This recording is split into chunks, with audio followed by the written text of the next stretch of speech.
The war will end. The leaders will shake hands. The old woman will keep waiting for her martyred son. That girl will wait for her beloved husband. And those children will wait for their heroic father. I don't know who sold our homeland, but I saw who paid the price. Mahmoud Darwish. The devastation of war and genocide cannot be understated. While the leaders of powerful governments continue to fuel the narrative that violence is necessary for protecting the ideals of freedom and democracy, the ideals actually being protected are those of Western imperialism. The notion of self-righteousness embedded within the West gives violence two different meanings. They say when we are violent, we're freedom fighters. But when they are violent, ruthless, evil, terrorists. Those of us who get to live in peace while other people in the world face war and genocide are living in the illusion of peace. There's no real peace until we all get to live in peace. There's no real freedom until we're all free. In our society, we're coerced into not talking about politics in our workplace, at the dinner table, online, in order to keep the peace. But what peace is there to be kept? In abstaining from conversations about Western military violence and the global freedom struggle, we sacrifice real peace for the sake of maintaining the illusion of it. I'm not willing to do that, which is why I've begun to pick at the illusion, to question the ideas fed to me that are riddled with double standards about who gets to fight for their freedom and who doesn't, who gets to defend themselves and who doesn't, who gets to live and who doesn't. While the powers that be would like us not to question their superiority and righteousness, while they would like us to stay in a state of paralyzed helplessness and disengaged apathy, we're not going to do that. Let's get into it. American exceptionalism. American exceptionalism. American exceptionalism. American exceptionalism. American exceptionalism. What does it mean? In short, it refers to the notion that the US is unique compared to other modern developed nations in its commitment to democracy, liberty, and opportunity. It also implies a sense of superiority, meaning that the US is not only unique, but better, socially, politically, and economically. And because of this self-proclaimed superiority, proponents believe that the US has the right to expand their authority and governance to other places in the world. The concept has persisted through virtually every US presidency, manifesting as various forms of imperialist expansion. From the manifest destiny days of westward expansion into indigenous territories in the early 1800s, aka Native American genocide, to the seizing of territories like Hawaii and the Philippines in the late 1800s, to the intervening in Latin America as a self-proclaimed international police power, in the words of President Theodore Roosevelt in 1905. So while the concept has been around for a long time, the actual term is relatively new and has meant different things over the years. One of the first times America was referenced as exceptional was when French philosopher Alexis de Tocqueville visited in 1831. He didn't necessarily mean America was superior, just that it was different. Different in the sense that the US had achieved the institutional separation of church and state, something that the French monarchy, which he was visiting from, and any other European monarchy wasn't able to do yet. The term was dormant for some time and re-emerged a century later in the 1920s, when economic instability and inequality had led to communist revolutions all over the world. While the US had a communist party at the time, they weren't interested in revolution. In 1929, communist leader J. Lovestone informed Stalin in Moscow that the American proletariat wasn't interested in revolution. Stalin responded by demanding that he end this heresy of American exceptionalism. So in this era, it was actually Stalin, the leader of Communist Soviet Union, who coined the term. And rather than it being about positive uniqueness, it was actually a negative criticism. From this perspective, it was used to speak down on the US's refusal to revolt against capitalism and turn towards communism. The next time the term reappeared was in the 1980s, often associated with the presidency of Ronald Reagan, who inherited the country in a state of economic decline among many other problems and vowed to essentially make America great again. Central to this hope and faith in the American people was Reagan's Lincoln's belief in American exceptionalism. He restored that concept to the national vocabulary in a time when many Americans, and certainly the nation's political, educational, and cultural elites, had lost sight of it. From the 1980s, the term became mainstream in American society and now unequivocally carried the notion of American superiority and positive uniqueness. From 1980 to 2000, the term was used in publications 457 times. From 2000 to 2010, 2,500 times. And from 2010 to just 2012, when this article was written, it had appeared over 4,000 times. While George Bush referenced the concept throughout his presidency, it was actually Obama who was the first president to use the term explicitly. Candidates Mitt Romney and Newt Gingrich both used the term in 2012, and just last year, 2024, candidates Kamala Harris and Vivek Ramaswamy used the term on different occasions. My point in exploring this whole long evolution of the term American exceptionalism is to point out how contextually dependent it is. There is no absolute definition or objective truth. It's all relative. The geopolitical context and the political beliefs of the person or group using the term decide what it means in that moment. In this current chapter of American history, the term, the concept, is used by media and politicians, both Democrats and Republicans, in a unanimously positive way. What they all imply is that the US are the good guys. The US stands on solid moral ground, always. The US does right by its people and seeks to help other people in other parts of the world protect the ideals of freedom and democracy. But remember, this is not an objective truth. This way of viewing the US that is fed to us, the American public, by media, politicians, our education system, etc., is propaganda. Communication that is primarily used to influence or persuade an audience to further an agenda, which may not be objective and may be selectively presenting facts to encourage a particular synthesis or perception, or using loaded language to produce an emotional rather than a rational response to the information that is being presented. Propaganda is everywhere. And it's not inherently bad so long as we, the receivers, know it's propaganda, not objective truth. We've been living in the age of US global dominance virtually since the end of World War II. We have a strong military that doesn't hesitate to use its force both here at home and abroad. Under global capitalism, we have become an economic powerhouse. But this dominance and power is conferred to the US by geopolitical context. And geopolitical context is always changing. Do you think that maybe the reason why the US is so adamant on maintaining their position at the top of the world, even via violent force, is because they feel it's slipping? Do you think that maybe the rise of authoritarianism, ultranationalism, and a populist leader like Donald Trump is the manifestation of an empire in decline, grasping desperately at a last shred of hope as their era of dominance comes to an end? At a time when the two dominating political parties are so polarized on so many issues, why do they seem to always agree that the US is the best country in the world and has little to learn from other countries but a lot to teach? And why do they always seem to agree on increasing military expenditure and intervening militarily in other countries? Probably because the political infrastructure in the US makes it virtually impossible for anyone that's actually critical of US imperialism and capitalism to have a voice or any kind of platform. It's no surprise that every presidential administration, Democrat or Republican, propels the narrative of American exceptionalism and would never dare challenge that status quo. They're not allowed to. Above all, the US political infrastructure is built to divide and conquer. Democrats expend their energy to say Republicans have it all wrong, and Republicans do the same towards the Dems. But guess what? The 1% still got richer by exploiting the 99%, and the violent imperialism happening all over the world is still going on, funded by the money that came out of our paychecks and was diverted away from social welfare. So what makes a great society?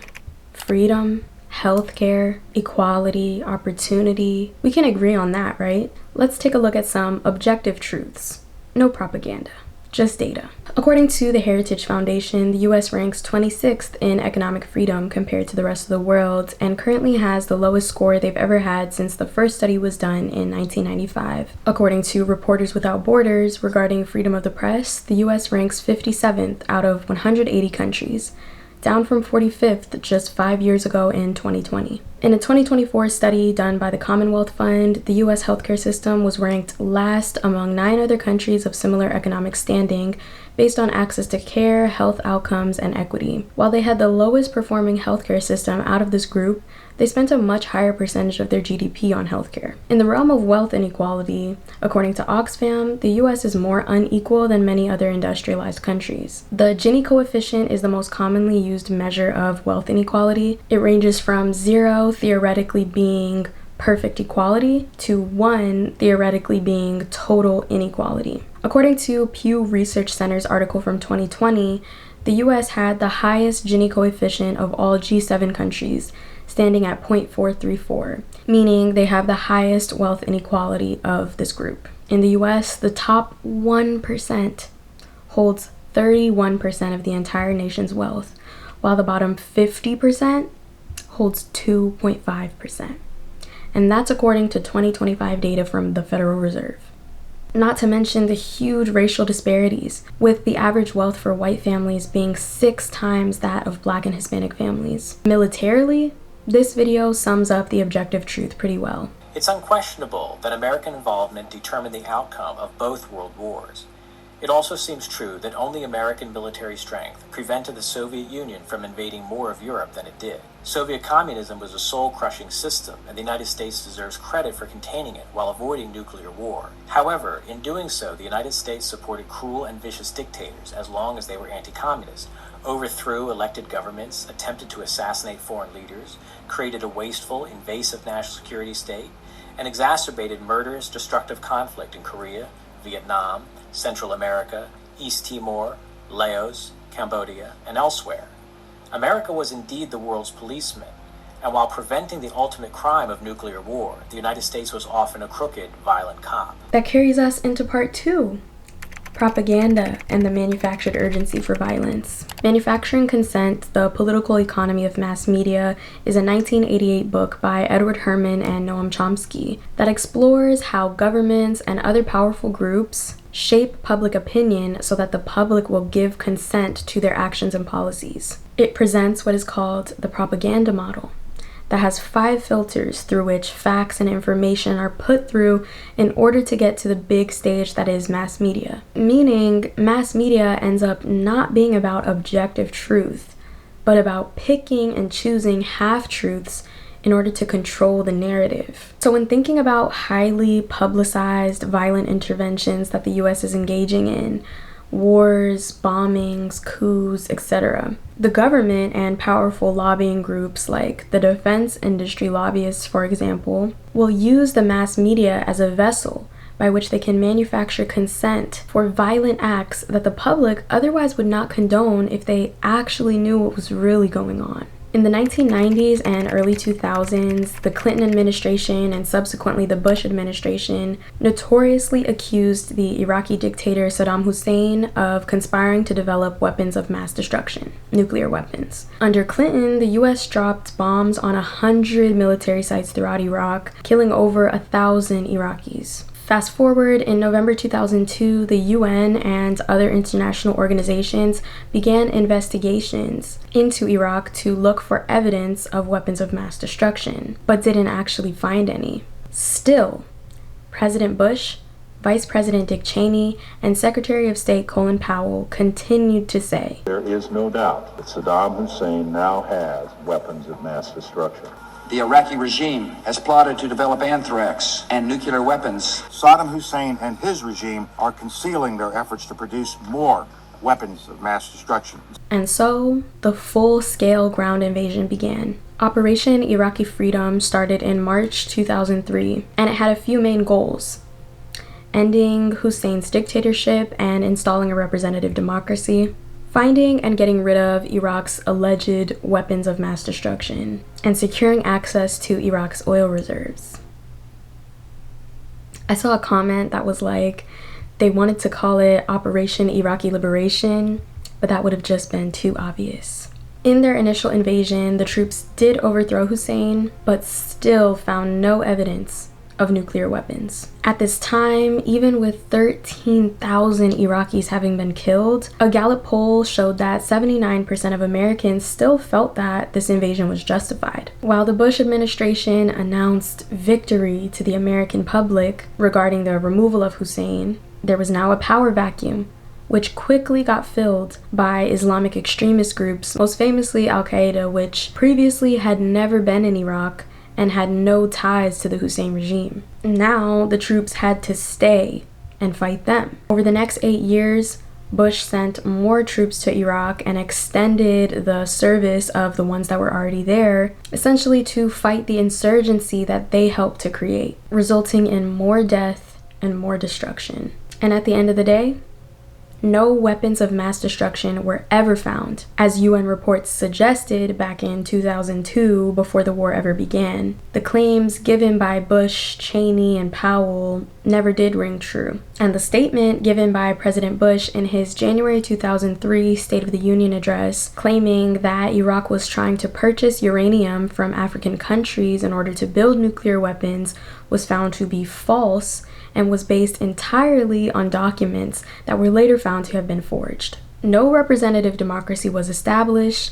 In fact, the conflict ended up destabilizing the entire region for years to come. Millions of Iraqis were displaced, and it's estimated that at least 1 million people died directly because of the conflict. Soldiers came back with extreme PTSD, never to be the same people they were before, many of which ended up trigger warning committing suicide. And on top of everything, the war cost trillions of dollars. Fast forward to the Obama administration, who pulled troops out of Iraq in 2011, which ultimately left a power vacuum again, resulting in further expansion of Islamic extremism in the region, now by the name of ISIS. Also in 2011, Obama approved more than 1,600 airstrikes in Libya under the guise of saving civilian lives from the dictator Gaddafi and hoping to establish democracy in Libya. But wait, remember when we suddenly and violently removed a dictator regime the last time?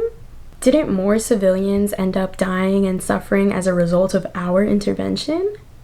Lacking even the most cursory of plans for after the fall of the regime, Libya fractured into regional and city-based militias who tried to use their force of arms to bargain for political power, including control of ministries. This offered a way in not only to increasing outside intervention by regional players, including in the Gulf and Turkey, but violent Islamist groups as well. But of course, from the perspective of American exceptionalism, we just had to intervene. Some nations may be able to turn a blind eye to atrocities in other countries. The United States of America is different. By no means am I making the argument that the rise of Islamic extremism and divided militias in the Middle East are solely due to the actions of the US military. Of course not. Those are problems that already existed. However, they are problems that were given new life, more powerful life, due to the actions of the US military. My criticism is that the US employs this self-aggrandizement and tells the American public and the rest of the world that regarding violence, it's okay when we do it, not when you do it, because we're the good guys. Then when their actions have negative consequences on the lives of millions of people, they kind of just give thoughts and prayers. My criticism is also that they then go on to speak about the Middle East as this region that just can't get itself together, without acknowledging at all the partial responsibility that they have in destabilizing it. Today, we see this same rhetoric playing out with Trump's decision to bomb Iran. For decades, both Israel and the US have been talking about Iran's plans to develop nuclear weapons. Iraq, Iran, and Libya are racing to develop nuclear weapons. It's only a few months, possibly a few weeks, before they get enough enriched uranium. In a few years' time, Iran is guaranteed to have as many as 100 nuclear bombs. Iran will have enough enriched uranium in a few months for 2 nuclear bombs. If not stopped, Iran could produce a nuclear weapon in a very short time. It could be a year. It could be within a few months. But today, US intelligence continues to assess that Iran is not building a nuclear weapon, and the supreme leader has not authorized the nuclear weapons program that he suspended in 2003. Iran continues to insist that their nuclear program is peaceful. However, the IAEA, International Atomic Energy Agency, admits they cannot provide assurance that the Iranian nuclear program was exclusively peaceful because Iran was not complying with its investigation into man-made uranium particles discovered by inspectors at 3 undeclared nuclear sites. Nevertheless, Rafael Grossi, director of the IAEA, says, at the same time, we recall that whereas until the early 2000s, there used to be a structured and systematic effort in the direction of a nuclear device, that is not the case now. Basically, it's complicated. But the US and their proxy Israel are magnifying the threat and fear-mongering the West, using propaganda and honestly blatant lies in order to manufacture the urgency for violence. The irony is that Israel themselves are strongly believed by the international community to have an arsenal of nuclear weapons themselves, but they have not complied with international organizations to disclose any information about their nuclear program. And they have proven themselves to be incredibly dangerous and violent. So how come the US isn't worried about them having nuclear weapons, but they're worried about Iran? It's because they're not actually protecting the ideals of freedom and democracy and peace. They're protecting the interests of Western imperialism. Israel is their proxy. So it's okay for them to have nuclear weapons, even though they're known to be violent and dangerous. Iran is their adversary. So different standards apply. So it's not really about keeping the peace, is it? Trump's sudden decision to bomb 3 Iranian nuclear facilities shows us that the US continues to use fictitious weapons of mass destruction as justification for resorting to extreme and sudden violence, while simultaneously having over 5,000 of their own nuclear weapons, and being the only country on the entire planet to have ever used nuclear weapons on civilians. The US dropped 2 atomic bombs in Hiroshima and Nagasaki, resulting in an estimated 214,000 civilian deaths, not to mention those that survived but were maimed and suffered for years to come from the toxic radiation that was left over. Who do we actually need to be afraid of?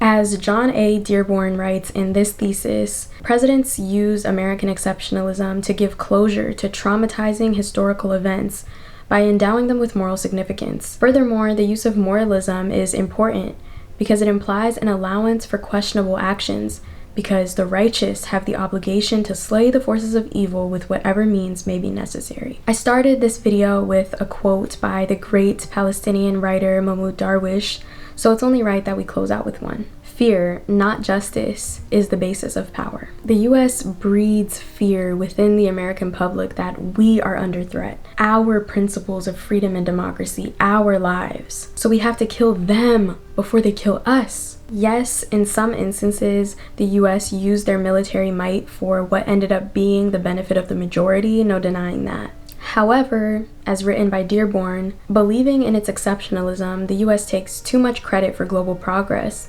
and accepts too little blame for counterproductive actions. Bombing countries into submission is not justice. Invading countries for their resources is not justice. Civilians that get murdered and maimed are not just collateral damage in the scheme of imperialism and global capitalism. Every martyr is a universe. Every Iraqi civilian that died at the hands of US soldiers and tanks was a universe. Every Libyan, every Yemeni, every Lebanese, every Palestinian. The devastation of war and genocide cannot be understated, and the imperial war machine must be stopped. We, the public, who they theoretically must get consent from, considering the millions and millions of dollars they spend on propaganda, we can stop them. We just have to care enough to try and be disciplined enough to organize. I'm currently reading Freedom is a Constant Struggle, a collection of interviews and speeches by Angela Davis, and I want to share this one excerpt to close out. Regimes of racial segregation were not disestablished because of the work of leaders and presidents and legislators, but rather because of the fact that ordinary people adopted a critical stance in the way in which they perceived their relationship to reality. Social realities that may have appeared inalterable, impenetrable, came to be viewed as malleable and transformable, and people learned how to imagine what it might mean to live in a world that was not so exclusively governed by the principle of white supremacy. This collective consciousness emerged within the context of social struggles. We can't sit around and wait for someone somewhere to do something about racial inequality, about genocide, about the senseless use of resources for violent imperialism. We, ordinary people, have to, one, realize that these social realities are not just the way it is. They are changeable. And two, be the change we wish to see in the world. So I hope this video was helpful. I hope it was informative. Please let me know your thoughts in the comments, whether you disagree, whether you agree. I would love to hear them. If you like conversations like this, be sure to check out some of my past videos and hit the subscribe button and turn on your post notifications so you can be notified every time I upload in the future. I'd love to hear any other video ideas you guys have in the comments or things you want to see me talk about, and I will see you in the next video. Bye.